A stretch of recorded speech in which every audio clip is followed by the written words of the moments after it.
Hi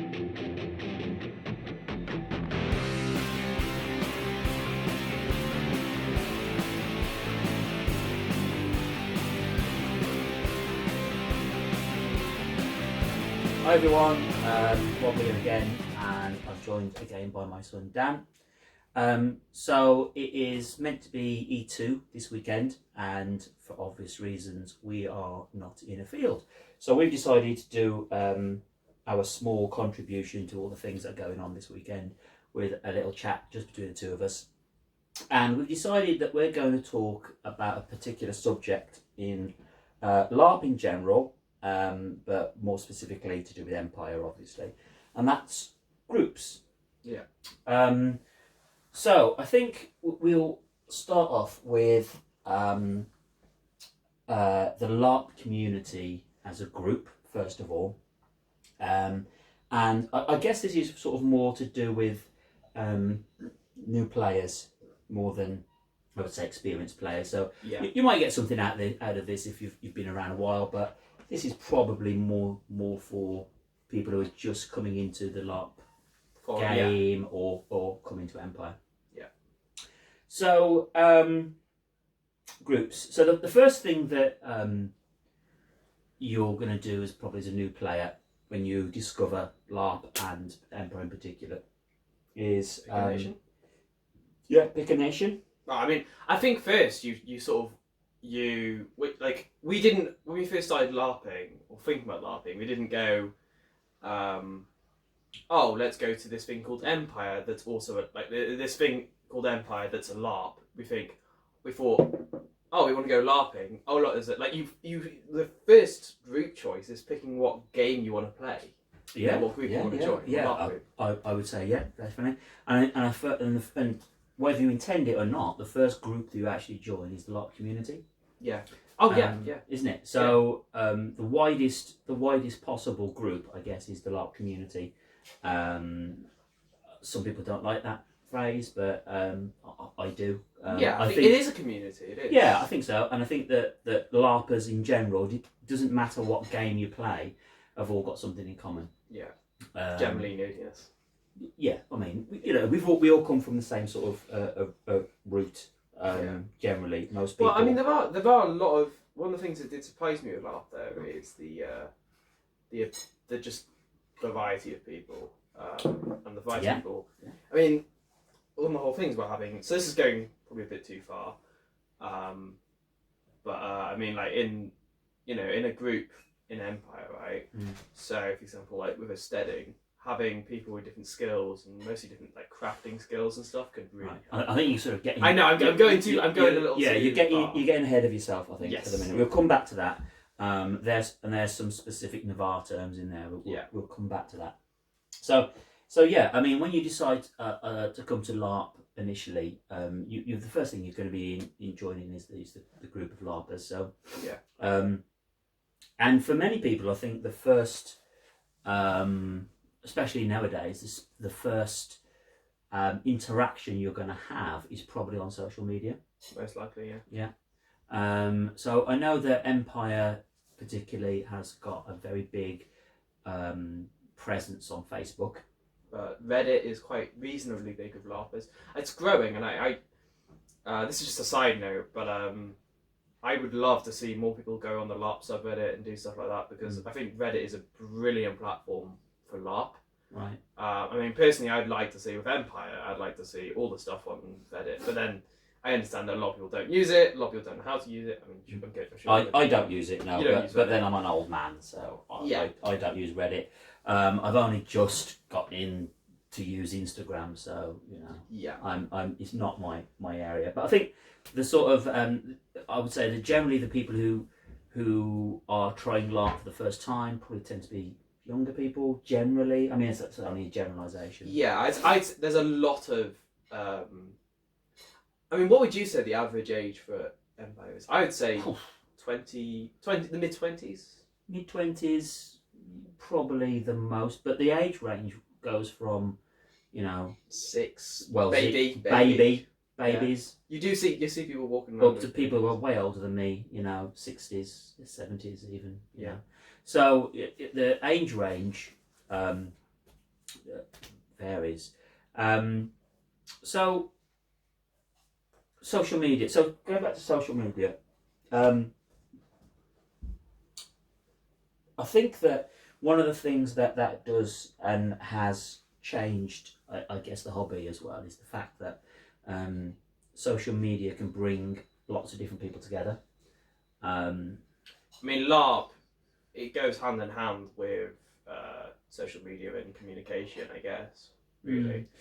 Yeah, maybe. I mean, we'll come back to some of the difficulties of forming groups over social media in a minute, but I think your initial, as someone who's not LARPed at all, social media is a fantastic platform to start to dip your toe into the hobby. I mean, we definitely did that. I mean, we looked at Mark Humes' videos on YouTube and the Empire sort of trailers and all those sort of things, and we looked at all those before we even knew that there were Empire Facebook groups.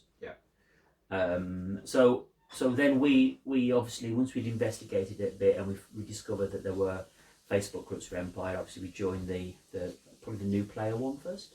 Yeah, I mean, I wasn't. So when we first started Empire, I wasn't too involved with.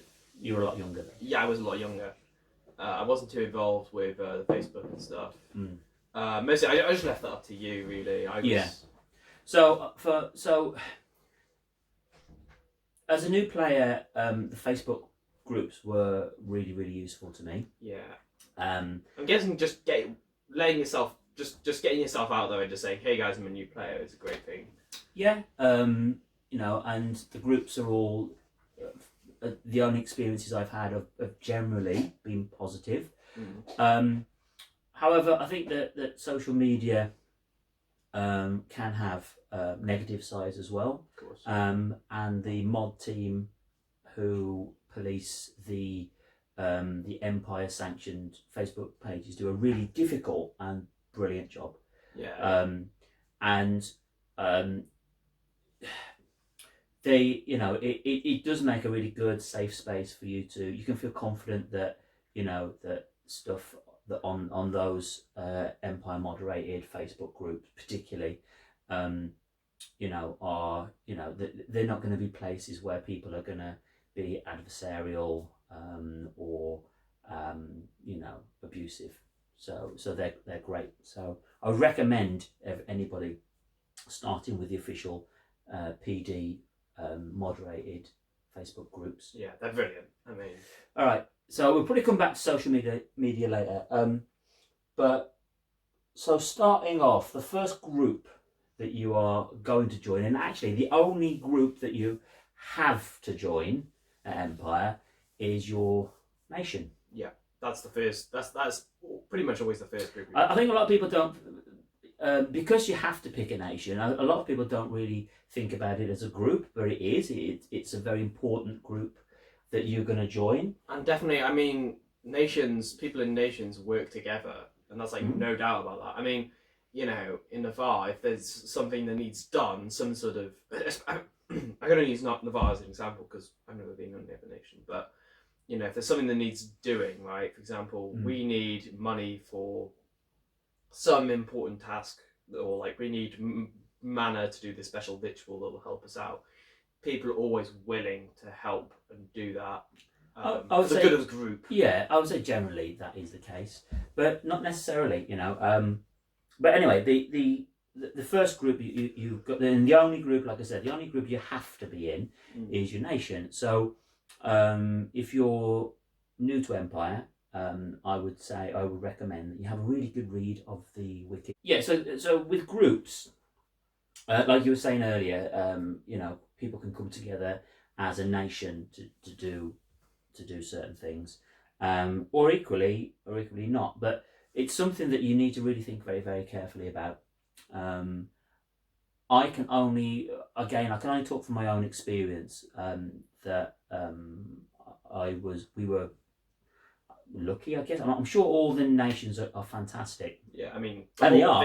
The whole of the Empire player base. Yeah, they are. I mean, I've got some friends in the Imperial Orcs, and I've got some friends in a couple of other, Vrushka, definitely, some other nations, and they're fantastic. But that first pick, that first thing that you do, which is choosing your nation, is really important. And it is an immediate in to a group.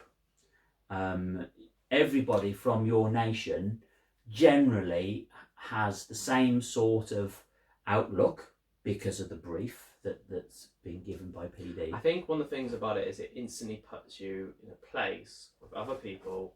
Like, it makes you feel more secure, especially as like a solo player or a new player. I think it can really help, because we've got, like, for example, the egregores, right? They are like specifically made like there to help new players find their footing. Yeah. You know, I feel like groups, the nations, definitely they give you a place. They do, and they also give you antagonists as well.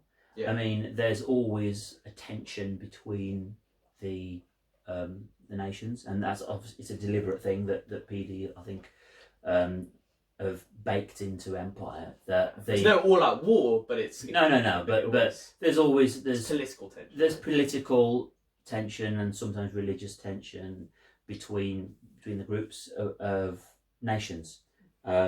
So by picking a nation, you're straight away giving yourself a reason to do whatever it is that you're going to be doing, because generally each nation is trying to achieve certain things.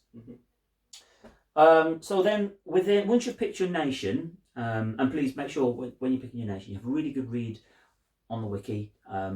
Don't pick your nation necessarily just because they look cool. Well, no, that's a really good reason. That is a good reason. Because they look cool. That's a great reason to pick your nation. But you also want to read the brief, all right? So, you know, the brief is really important. If you don't like the brief, then there's no point you being in that nation, because it will come to the point where, yeah, you like the kit, but actually the things that are going on just aren't you. I mean, like, a great example, right? So let's say you want to be a courageous knight sort of character, and you think, oh, Navarre looks so cool, and you join, but the whole thing is Navarre aren't really about that sort of glory and all that knighthood sort of stuff. You'd be better off in Dawn. Yeah. Or if you wanted to be more like,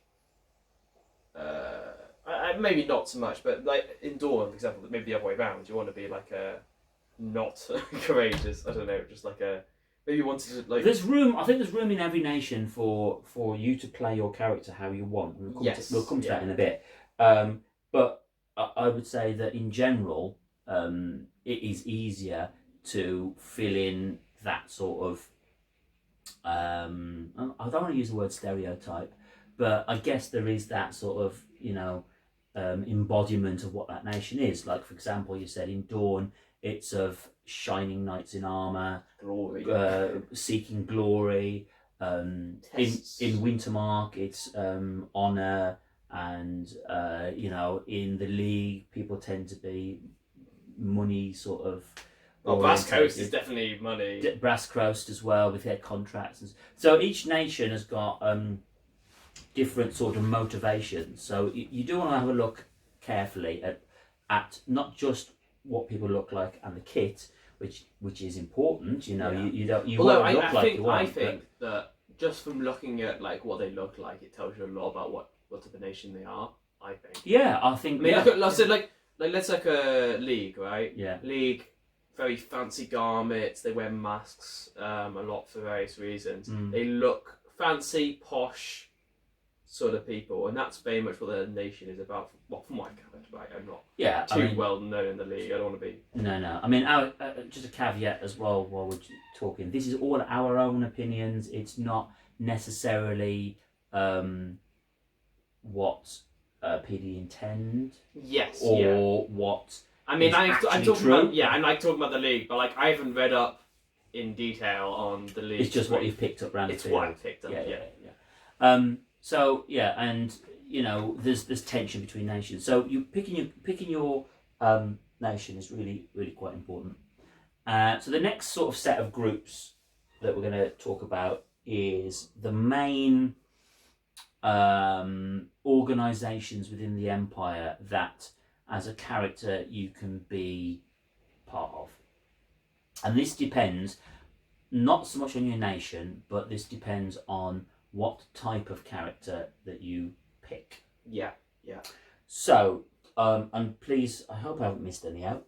So, they are Conclave, Synod, Senate, and the Military Council. I'm not including like imperial offices and all that sort of stuff. Wait, that's 4, isn't there? There's 5 pillars of the Empire. Is it? So yeah, you've got Conclave. Yeah. You've got, I don't actually know the names of the Military Council. Yeah. You've got the I think Bourse. You missed out the Bourse. I missed out the Bourse. The Bourse. And of course, technically the throne as well. Yeah. I missed out the Bourse. Yeah. Okay. So, right. So the Bourse is the trading, by the way. Yeah, it's the sort of auction, trading, financial sort of. Which is totally a game you can go into. Yeah. And a lot of people do. So those groups. So let's just go through them. Well, let's start with the Bourse then, because that's the one I missed. Yeah. Right. So the Bourse is essentially to do with trading, finance, money. It's not something that I've played much with. We do have some people who are, like, for example, so Seaboars, they are very, they're basically traders, right? And they mostly operate from camp. They literally sit there and have people come and sell them stuff really cheap. Yeah, that's trading. Seaboars, they're part of our... Yes, they're part of our group. Part of our extended group. Yeah. So the Bourse, again, we can't really comment on that, but they hold the auctions, and generally it's the people with the money in the Empire who form that group. I would say that just from experience, the Bourse seems quite adversarial. They, each member, and it's quite a loose group. Yeah. It's not as Someone's defined. Not as defined as the other groups. That's probably why I forgot about it. But it's really important. The people that control the purse strings of the Empire pretty much control everything else. Yeah. So again, that is something that your character can get involved with. Yeah. And you can join. I'm pretty sure that each nation has some sort of collective group of traders. Yeah, Navarre have the brokers, don't they? No, Navarre have our brokers, and I'm sure every other nation has a group that just look at the financial side of the game. So then next you have Conclave, which is wizards. Yeah. So you know more about that than me. Yes, wizards. Right, wizards, yeah. So Conclave, for anybody who doesn't know, is the group of wizards at Empire, the people who wield the magic. Yeah. So Conclave happens in the Hall of Worlds.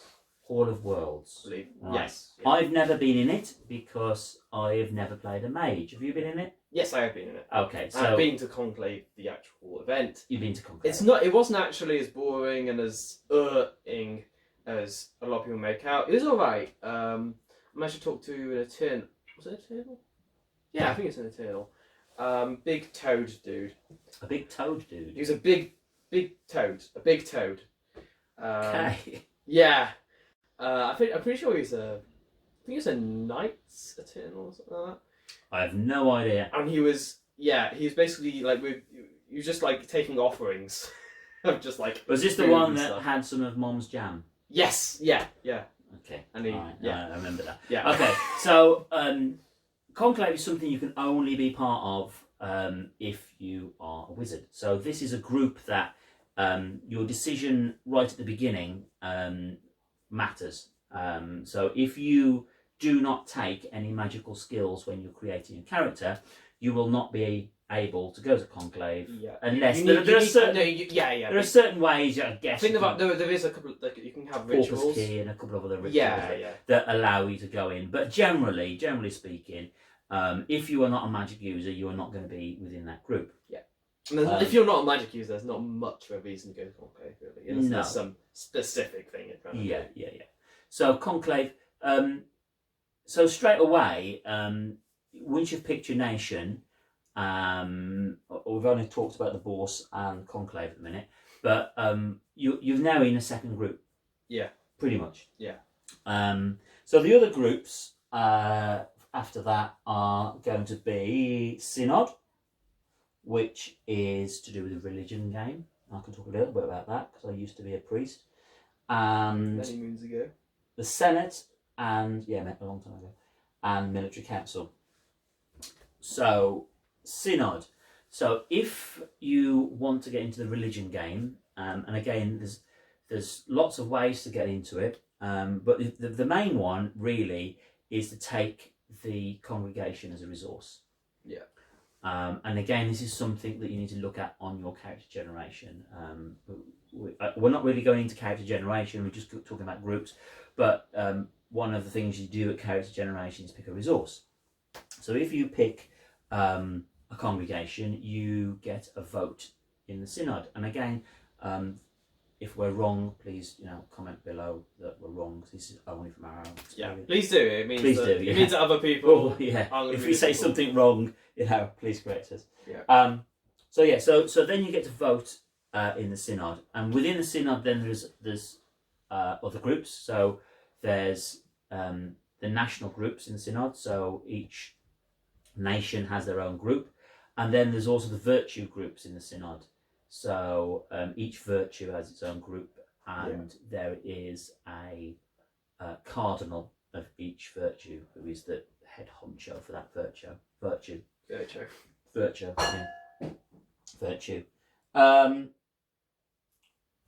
So the synod's really very important. And again, I'm not going to go too deep into the detail of the synod. We just so that you know what sort of the group is. But they deal with the religious matters of the empire. Yeah. So if you want to be a priest and you've taken a congregation, also just as a caveat as well with that, you don't need to take a congregation to be a priest.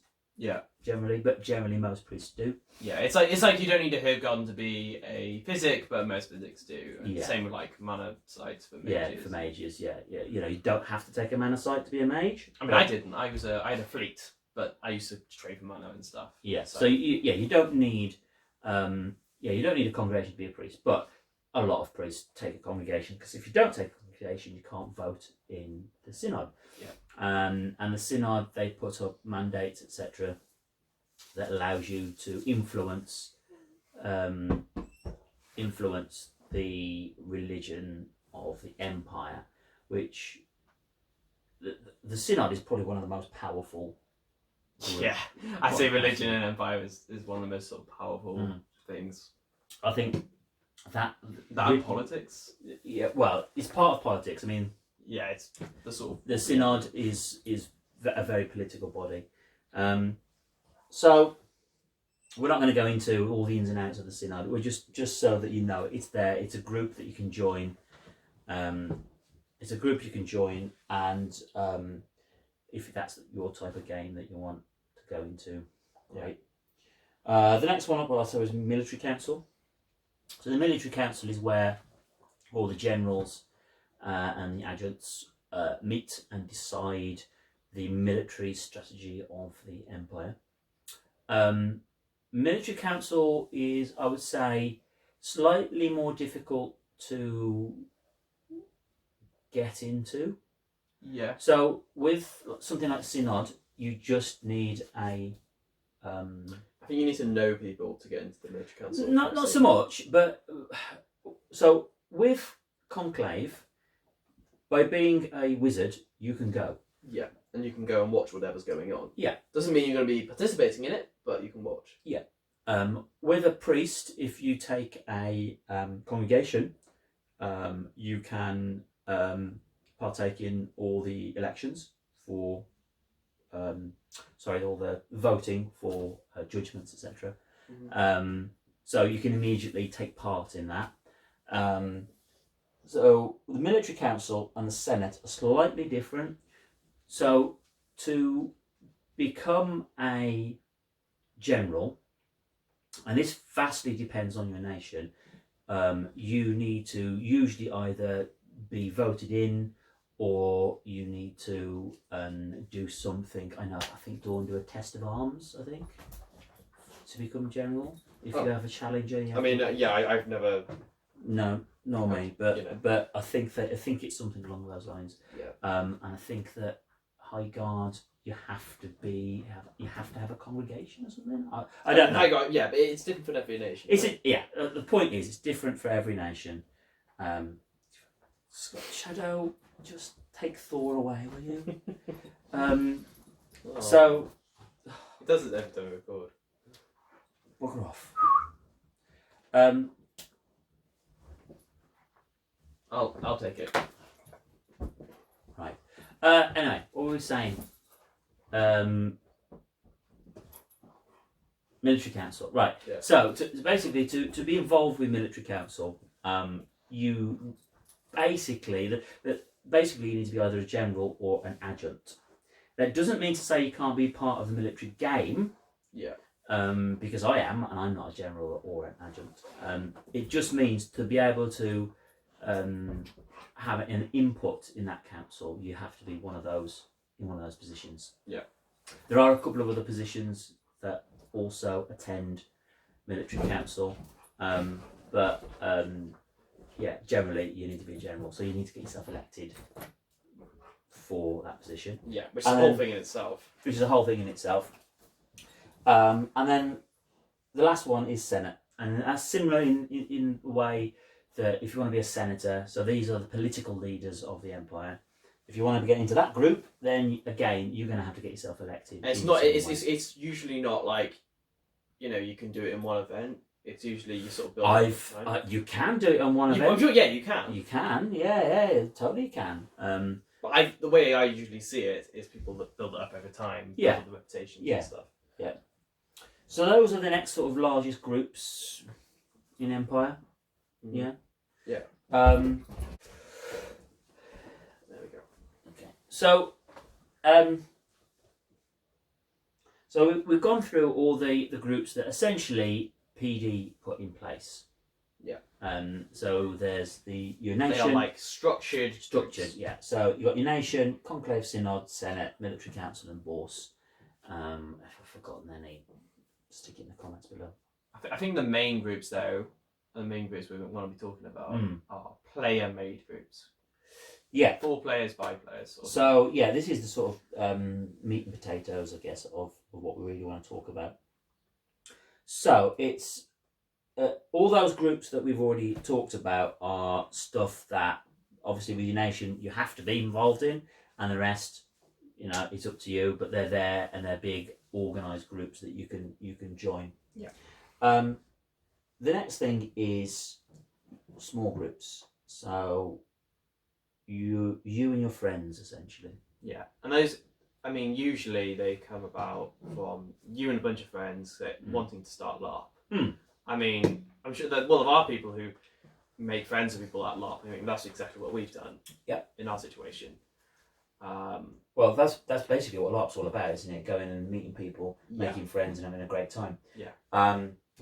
So I think that a very common way that people get into LARP and turn up at Empire is with a small group of friends. Mostly for that sort of security, I'd say, and it's fair enough. I don't even know now if I could even turn up at a LARP by myself.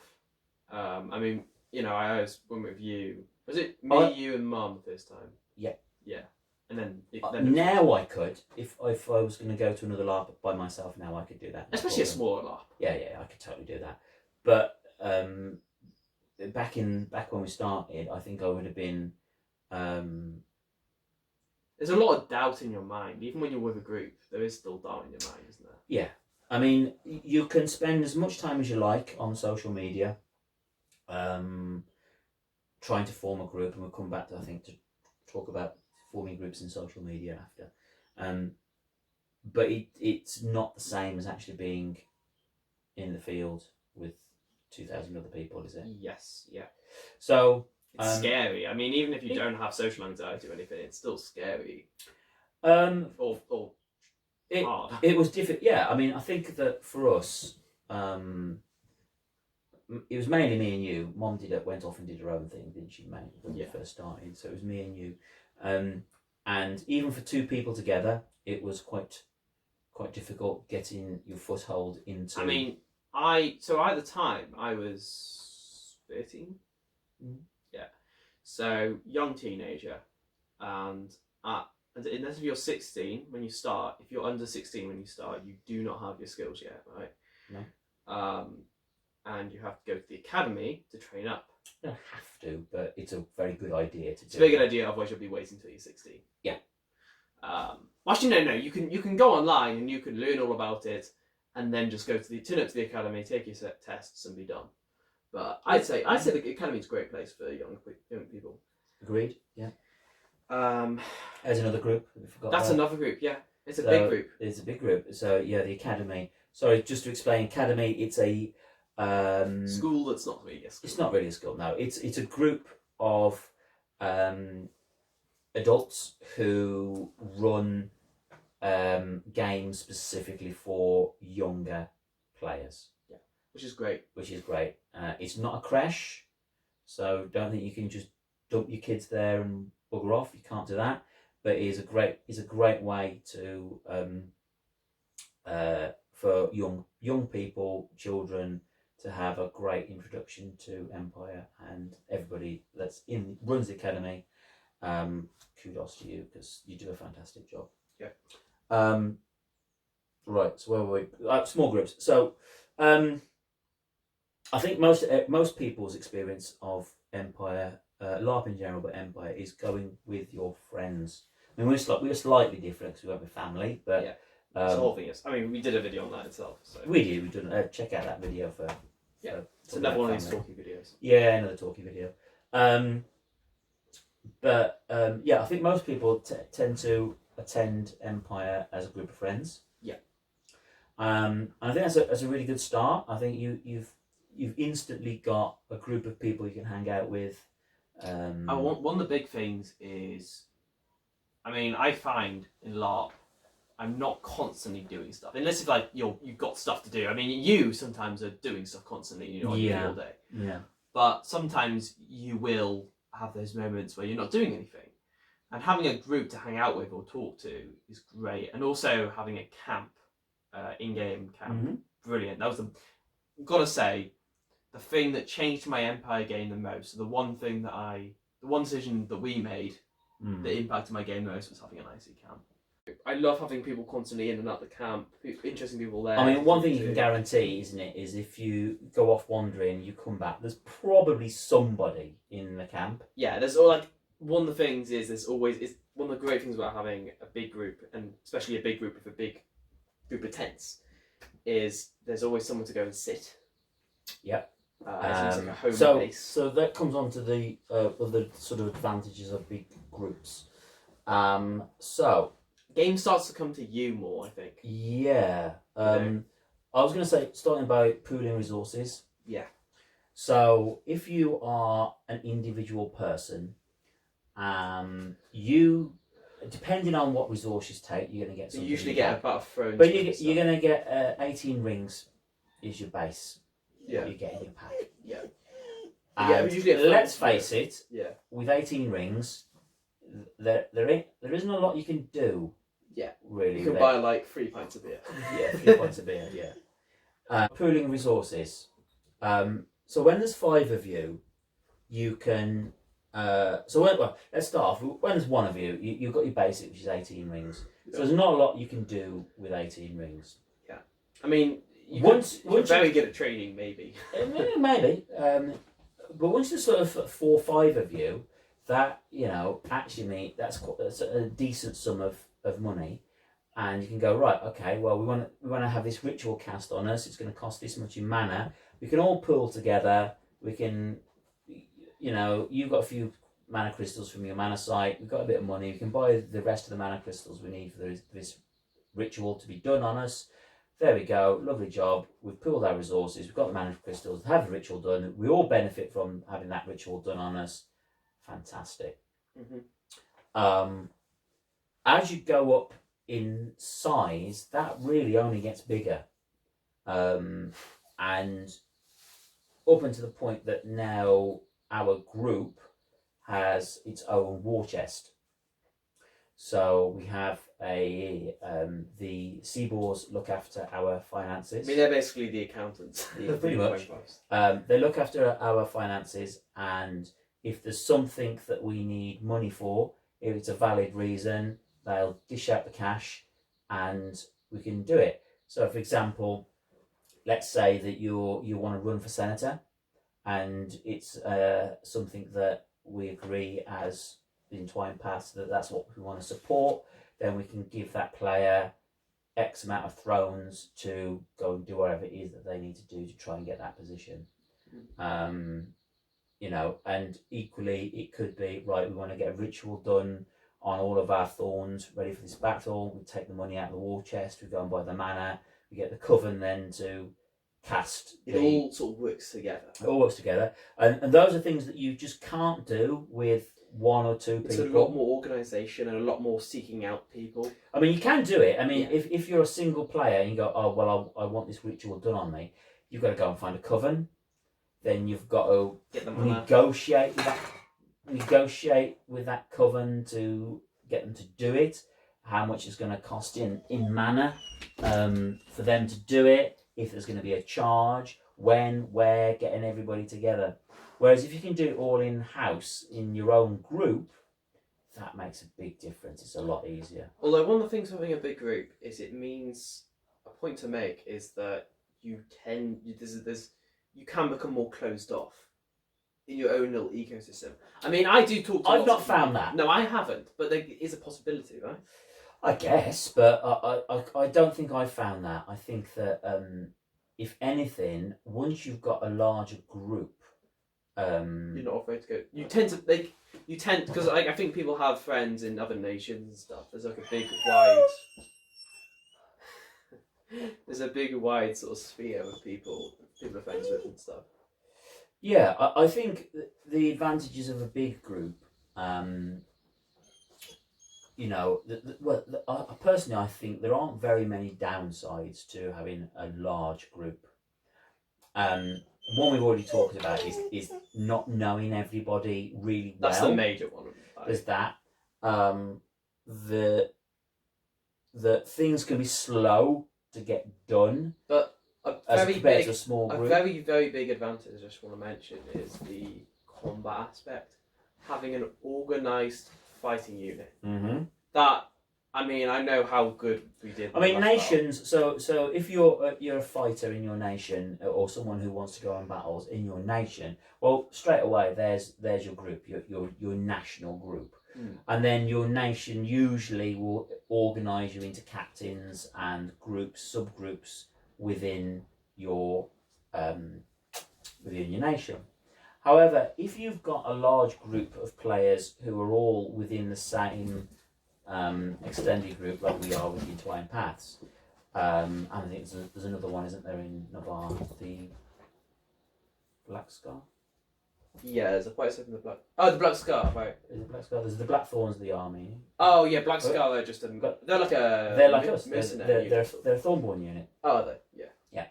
So, but they're big as well. So what then tends to happen is your field commander, or the general in charge of your nation, has got an easier job of going, right, well, all you guys know each other. You can go off on that flank, your group can go off on that flank, and then I'll take everybody else down the middle. And they know that generally that's going to be a thing that's going to happen because your group will work together. And on the field, that is really important, that we all know, even if it's only by... But we're more likely to protect other people. Well, I think that if we all work together more because we're... Trusting? No, that we just know each other. You know, it's when you rally, because, you know, it is a thing, you need to rally.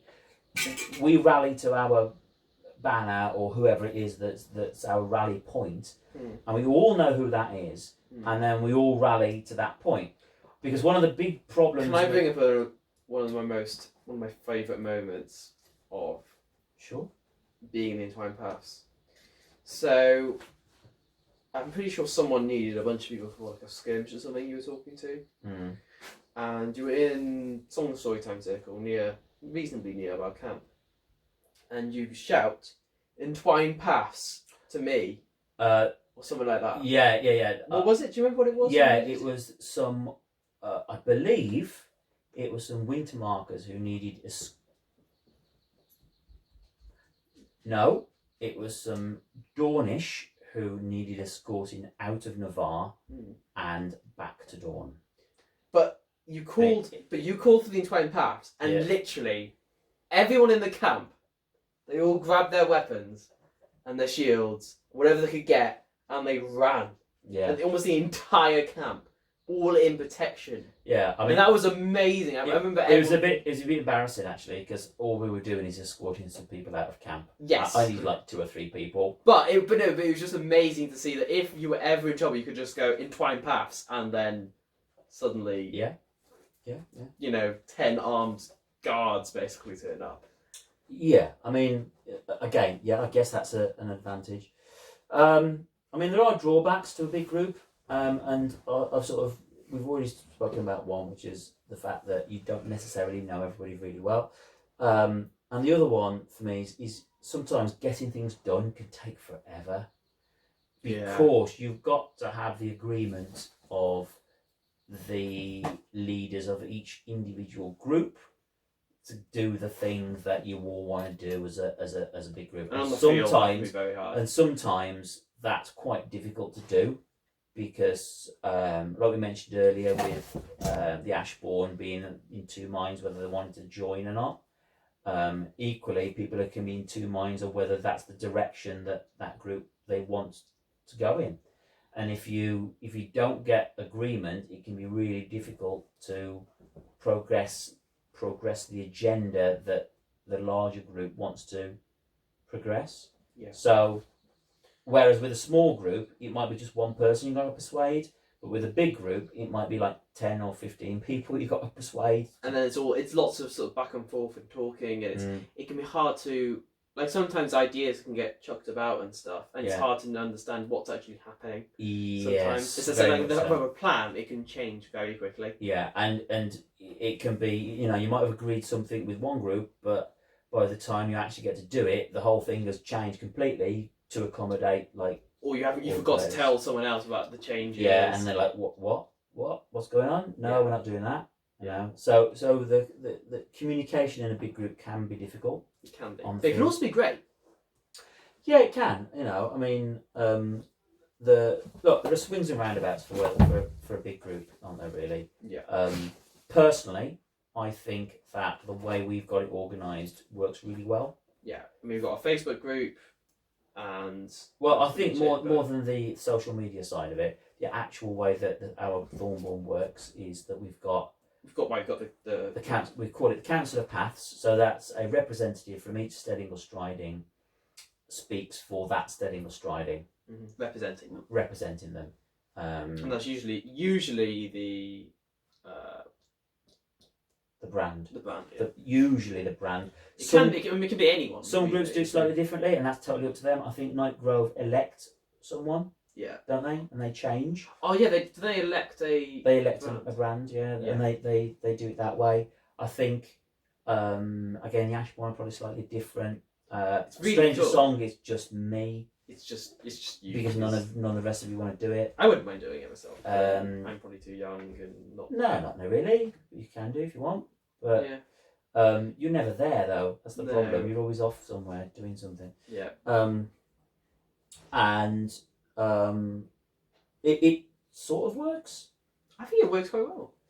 And then of course there's the out of character stuff of a large group. So we pool our barbarian money occasionally as well, don't we? Yeah. So if we wanted simple things like firewood. So for each event, we all club together, and one of the guys organises a big load of firewood to be delivered. Because although there are stocks done by PD around the field, they run out very, very quickly, and we know that we've always got a stock of firewood. Mm-hmm. We pretty much have a fire going all day, every day, don't we? It's nice. We've got a load of tables, chairs. We've got a big. There's never forced on anyone to put money in, is it? No. We've sort of gone through a lot of the advantages. So disadvantages. Some of them are the same as the advantages, in my opinion. Sharing costs, which is essentially a great thing. You can. I'm talking about out of character costs now. You can buy, quite expensive things as a group, which actually end up not being that expensive. Yeah. So my example of this is nothing to do with the Entwined Paths, but it's actually to do with Navarre. So some time ago, we had a collection for the fire pit. Mm-hmm. So if you've ever been to Songs and Stories, Navarre have got an absolutely fantastic fire pit, which has got like the Tree of Life, and then they've got the Imperial Runes. It's amazing. And we had a whip round as Navarre, and we all put in £10 each, something like that. And before you knew it, we'd raised the £1,500 or whatever it was to buy this amazing fire pit. Mm-hmm. So everybody in Navarre benefits from that, and it makes Songs and Stories fantastic. Also, the lights in Navarre, we did the same thing for that. So we all had a whip round, and again we put like £5-10 in, depending on what we could afford. And so the lighting in around the Songs and Stories circle, that's all been funded by players. It's not a PD thing. Mm-hmm. And thank you very much to the players that religiously put those up and take them down every event. It's a big job. Thank you very much for doing that. Yeah. I mean, also people who set up Songs and Storytime is. Again, it's people who do that. It's all for the advantage of the entire nation as a group, and those people that do that. Brilliant, thank you. And it's also smaller things like the barrel bin, which people don't notice. Yeah, but we've got a bin. We've one of the problems at Songs and Stories was all the bottles and stuff that get left behind, which was really, really annoying for all of us. And we have to clean up in the morning. Yeah, so we put together and we got a bin. Yeah. Which is basically a big barrel with a hole in the top. Yeah, but it does work. It does until it gets full. It gets full very quickly. Yeah. But these are all things that we've done as a nation. But then there are things that you can do as your group as well. So I might have just mentioned about firewood for our group. Make sure that we've all got firewood together. We were talking about funding a new banner, actual physical banner. That one there, that was again, we printed a load off, and one of the members of the Entwined Paths got all those done in one lot for us, and we just paid for our individual one. And because we did loads at the same time, it brought the cost down. Yep. So there's lots of advantages of pooling together. But then there's the disadvantage of it is the fact that some people either might not be in the same sort of financial situation as everybody else, or might not want to. I see camping itself as quite expensive. I mean, it took us a long time to sort of save up for it, really. Yeah, it did. We'll get the money together. Well, to be honest with you, it was only for the fact that I forget which event it was, but it destroyed our out of character tent. Oh yeah. It was E3. It was very windy, and the winds just destroyed our out of character tents. We had to buy a new one. We were looking at the cost of an OC one, and they were, a few £100. So we thought, well, why don't we just go the whole hog? And they were on offer at the time, weren't they? Yeah. I got a good bargain. That's going off on tangent a bit. Yeah. But yeah, what we're trying to say is that your finances can, if it can be quite awkward if your group are all saying, right, we're going to put £10 in to buy this thing, you can't because you just can't afford it, which is perfectly valid. It can feel a little bit awkward, can't it?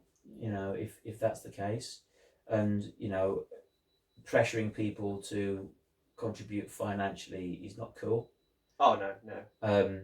So you just need to be aware of those sort of things, and just understanding that if someone can't contribute to your group financially, then They can't. so be it. That you just need to understand that that's the way it is. Yeah.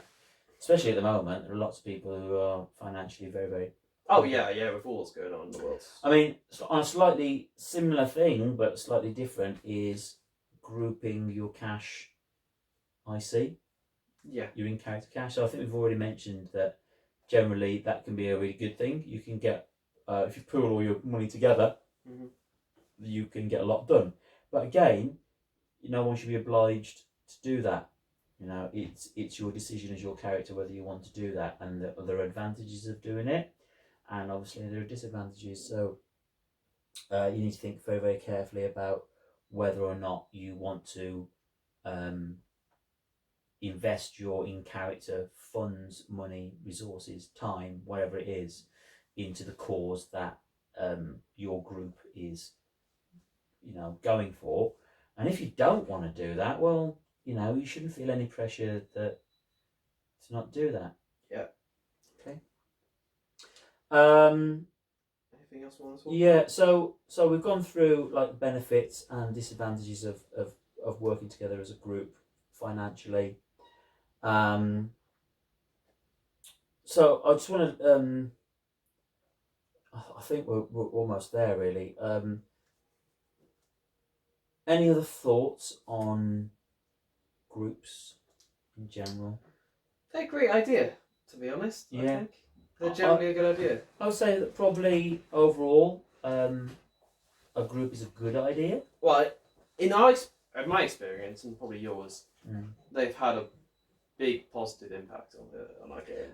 Oh, definitely. I mean, well, just it's also nice to be there with friends. Just have a big group of friends. It's great. Yeah. I think that it's definitely made our game.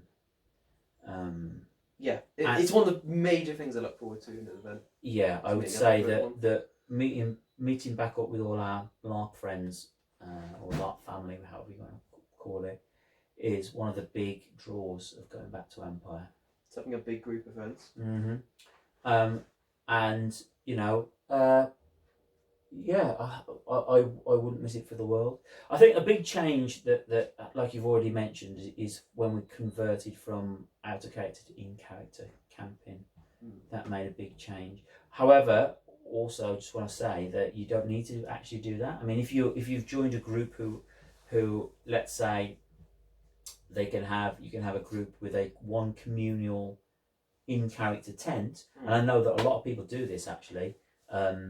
They camp out a character, but they all have one. They also usually have their armor and stuff. They have a communal sort of tent, pavilion area, whatever it is, on the field, so that they can meet as a group there, and they got somewhere to sit and eat. Which is, I find as a great thing to have, is a place to sit and talk.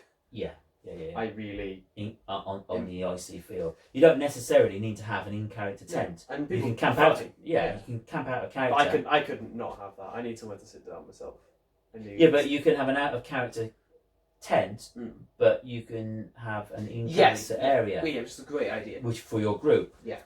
So you can have like a table, some chairs, and a canopy, and a couple of other bits and pieces. Yeah. For your on-field in-character group, but you all disappear off and go and camp out of character at night. Yeah.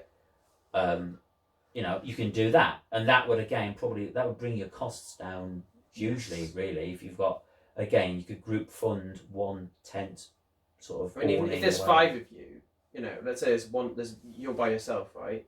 So let's say bell tent might cost you 500 quid.